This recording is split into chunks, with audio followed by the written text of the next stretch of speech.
रात्रीच आमचं डिसाईड झालं होतं की आज आम्हाला खायची होती राजस्थानी दाल बाटी.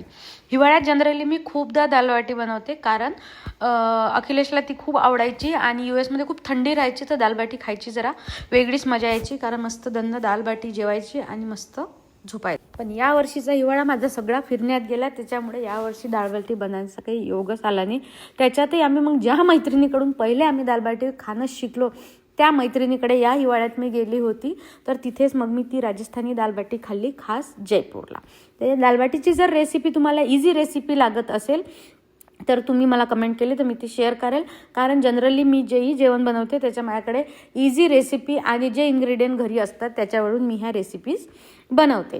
तर याच्यामध्ये घेतलं आहे मी गव्हाचा आटा, रवा, थोडासा आपला सोडा, तूप, मीठ आणि आपली ओवा, हे सगळं घेऊन मी या मिक्सरमध्ये लावून दिलं आहे. आता याचा छान असा आटा रेडी होणार आहे. त्याच्यात ते तुपाचं मोहन वगैरे घातलेलं आहे आणि पहिले हे सगळं या आट्याला मोहन लावून घ्यायचं आणि त्याच्यानंतर मग हे सगळं असं मिक्स करून घ्यायचं आणि मग याला हाताने तुम्ही मिक्स करू शकता. आता माझ्याकडे मिक्सर आहे आणि ते हात भरते म्हणून मी जरा कंटाळा करते. हे आता मी टाकलेलं आहे याच्यामध्ये ओवा आणि हे सगळं लागल्यानंतर तुम्ही असं हाताची मुठ्ठी प्रेस करून बघायची. जर ती मुठ्ठी अशी टाकली आणि ती तुटली नाही म्हणजे तुमचं मोहन व्यवस्थित झालेलं आहे. आणि कितीही मशीन असो की काही असो, तुम्हाला हात त्याच्यात घालावाच लागतो. प्रत्येकच गोष्टीचं आहे ते, आणि हात घातल्याशिवाय आपल्याला असं ते समाधानही वाटत नाही. तर हे बघा व्यवस्थित ते झालेलं आहे ह्याचा गोळा. आणि हे सगळ्याच गोष्टींना जेव्हा आपण मोहन घालतो तेव्हा हा एक मोहनचा मेजरमेंटचा हे आहे की जर ती मुठ्ठी अशी तुम्ही हाताने केली ती जर तुटली नाही म्हणजे तुमचं मोहन व्यवस्थित झालेलं आहे. आणि आता मी पाणी टाकलेलं आहे आणि आता मी हा आटा व्यवस्थित भिजवून घेत आहे. हे बघा, बघू शकता तुम्ही, थोडासा कडक लागतो हा आटा. आणि त्याच्यानंतर मग ओला कापड करायचा कॉटनचा, पाणी पिळून घ्यायचं आणि त्या ओल्या कापडाने हे अर्धा पाऊण तास याच्यात गुंडाळून ठेवायचं किंवा झाकून ठेवायचं असं म्हणू शकतो आपण.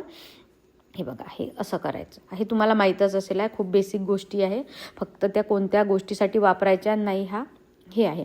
आणि बाजूला मी डाळ वगैरे डायरेक्ट कुकरमध्ये शिजवून घेतलेली आहे.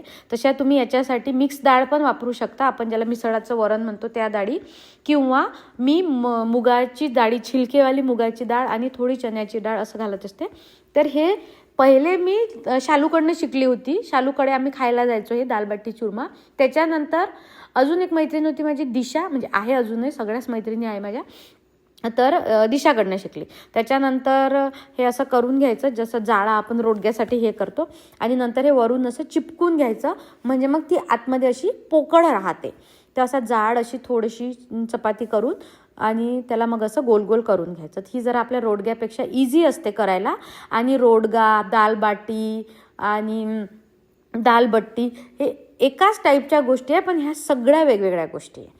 आणि ही दाल बाटी अशी करायची आणि याला नंतर चाकूनी असं प्लसचं साईन करायचं, तर ती दिसायला छान दिसते आणि ती शिजते पण छान. आणि रोडगा बिट्ट्यांमध्ये काय आहे की रोडग्यामध्ये आपल्याला ती शेणाच्या गोऱ्यामध्ये करावं लागते, बिट्ट्यामध्ये शिजवून परत तळाव्या लागते.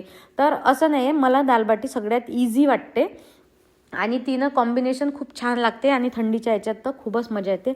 आणि थंडीत तूप जास्त खाल्लं पाहिजे म्हणते, म्हणून मी दालबाटी जनरली बनवते. कारण दालबाटीची जी दाल असते ती पण तुपातच फोडणी द्यायची, नंतर ह्या बाट्या पण तुपातच शिजवून घ्यायच्या. परत चुरमा आम्ही जनरली खात नाही, पण तो चुरमा पण तूप गूळ टाकूनच बनवायचा. तर हे असं असतं. आणि राजस्थानी लोक तुम्हाला माहीत आहे, दालबाटी आणि त्यांची बाजऱ्याची खिचडी. तर यावर्षी खिचडीचं तुम्ही बघितलंच आहे. आणि यावर्षी मी सगळंच जयपूरला खाऊन आली, दाल बाटी आणि ती बाजरीची खिचडी, त्याच्यामुळे मी काही बनवायचं टेन्शन घेतलं नाही. आणि माझ्याकडे हे बाजरीची खिचडी वगैरे मला एकटीलाच आवडते, शौनक एवढ्या आवडीने खात नाही, पण दाल बाटी शौनक आवडीने खातो. तर आता बघा, आता त्या मी बाट्या करून घेतल्या. आता मी एका भांड्यात तूप टाकलेलं आहे. हे माझे डच ओव्हन आहे, जे मला पायलनी गिफ्ट दिले होते जेव्हा मी US सोडलं होतं ते. आणि हे डच ओव्हन जरा गरम व्हायला वेळ लागतात, पण एकदा ते व्यवस्थित गरम झाले की त्याच्यामध्ये कुकिंग छान करता येतं. आणि याच्यामध्ये कुकिंग करताना जरा शेफसारखा फील येतो. आता आपणच आपल्या घरचे शेफ आहे, पण थोडंसं कधी कधी असे वस्तू वापरायचे ज्याच्यामुळे आपल्याला असा स्वयंपाक करायला मजा येईल किंवा एकदम फील पॉझिटिव्ह असं. आणि मला आवडतं अशा वस्तू वापरायला. आणि अखिलेशला पण खूप आवडायचं, त्याला खूप आवड होती या सगळ्या गोष्टींची. पण आता इकडे कसं आहे की इकडे आमच्याकडे जनरली कोणी येत नाही, आलं तरी असा क्राऊड नसतो की ज्याच्यासाठी आपण इतक्या सगळ्या ह्या वस्तू काढायच्या. तिकडे कसं होतं की सगळ्या चांगल्या चांगल्या वस्तू काढायच्या, नेहमी कोणी ना कोणी यायचं आणि येणारा क्राऊड तसा होता, तर त्याच्यामुळे त्या गोष्टी निघायच्या. आणि याच्यासोबत हे एक आहे की कांदा टोमॅटो, याच्यामध्ये थोडं मीठ आणि तिखट टाकून घ्यायचं, त्याला मिक्स करायचं, तर हे याच्यासोबतचं सॅलड असतं. प्लस याच्यासोबत एक कुटा म्हणतात ते लोक, तर हिरव्या मिरचीचा जाडसर, खूप जाडसर असा ठेचा असतो, तो मी आज केलेला नाही आहे. कारण तुम्हाला माहिती आहे की आपण बायका एकटं असलं तर आपण काही हे करत नाही, आणि शौनक कसा कुटा वगैरे ते खात नाहीत. तर हे इथे तुम्ही बघू शकता. आणि बघा इतक्या सुंदर अशा बाट्यांचा खूप छान कलर आलेला आहे, आणि त्या पलटून घेतलेल्या आहे मी एकदा. आणि याला काही वाफेवर वगैरे असं काही शिजवायचं नाही, डायरेक्ट तूप टाकायचं किंवा मग डायरेक्ट तुपात तळायच्या. आणि बघू शकता तुम्ही माझी ही डिश. आणि डाळ म्हटलं की आपल्याला निंबू तर लागतंच, हे निंबू परत हे, आणि अशी खूप सुंदर टेस्ट होती. आता बोलता बोलते माझ्या तोंडाला खूप पाणी सुटत आहे. आणि बघू शकता तुम्ही एकदम छान झालेलं आहे. थोडीशी खालून जळलेली आहे बाटी, पण एकदम छान होता. आणि बाटी वगैरे असली की डाळ पण थोडी जास्त खाल्ल्या जाते, आणि मग काही भात वगैरे करायची गरज नाही आहे. नुसतं डाळ बाटी आणि भाजी पोळीमध्ये आमचं जेवण होऊन जाते. हे सगळं आटोपल्यावर मग झोपायची इच्छा होती, पण मग आम्हाला जायचं होतं शूटला. तर मग आम्ही गेलो होतो शूटला. तुम्हाला माहीतच आहे आपल्या श्रद्धा साडीजमध्ये, श्रद्धा साडीचं ओपनिंग आहे, त्यामुळे खूप सगळा सेल लागलेला आहे. तिथे खूप सारे गिफ्ट हॅम्पर्स वगैरे मिळणार आहे. आणि झोपायची इच्छा होती, मग झोप बाजूला ठेवून मी गेली होती जरा शूट वगैरे करायला. कारण जरा पापी पेट का सवाल आहे, जा लागते जरा प्रमोशन्स वगैरे करावं लागते.